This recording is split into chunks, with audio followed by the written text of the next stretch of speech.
Narada was delighted to have taken the form of Hari and become a virtuous person, but he did not know what Sri Hari's effort was. Then the great sage Narada went very quickly to the place where the Swayamvara was taking place, where all the princes had gathered. O Viprottama, hearing this, that divine Swayamvara hall filled with princes was as if it were another assembly of Lord Indra. That Narada, thinking in his mind that that lady could not marry anyone but himself, who had taken the form of Vishnu, sat down in that royal assembly with great joy.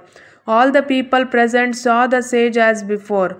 Neither the princes nor the Brahmins knew the difference. Only the two Shivaganas who had secretly come there in the guise of Brahmins to protect that Narada knew the difference. Both those Ganas, realizing that the sage did not know anything, came near him and started talking to each other and making fun of him.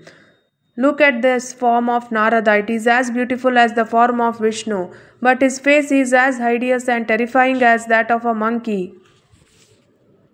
This Narada, enchanted by Manmatha, is vainly desiring the daughter of the king. He spoke thus as a pretext and made fun of her.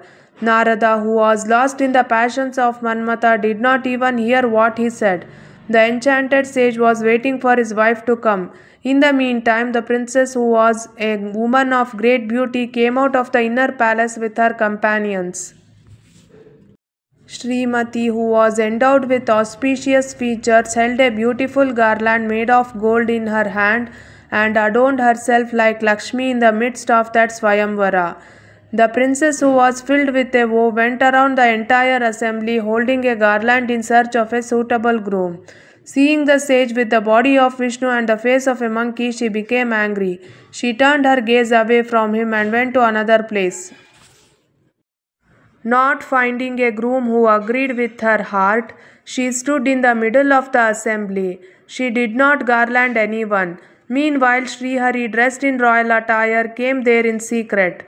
Only Srimati saw him. That beautiful woman with a lotus-like face saw him and placed the garland around his neck. Then the Lord Vishnu, who had come in the form of a king, immediately took that lady Srimati and went to his residence. There, the princess also became disappointed with the lady. The sage, who was afflicted with lust, was greatly distressed. Then, regarding that Narada, who was reeling under the arrows of Manmatha, the two Ganas of Shiva, who were the best in knowledge and in the form of Brahmins, said thus. Shiva Purana will be continued in the next episode. If you like this video, please comment Om Namah Shivaya in the comment section. Like, share and subscribe to my YouTube channel.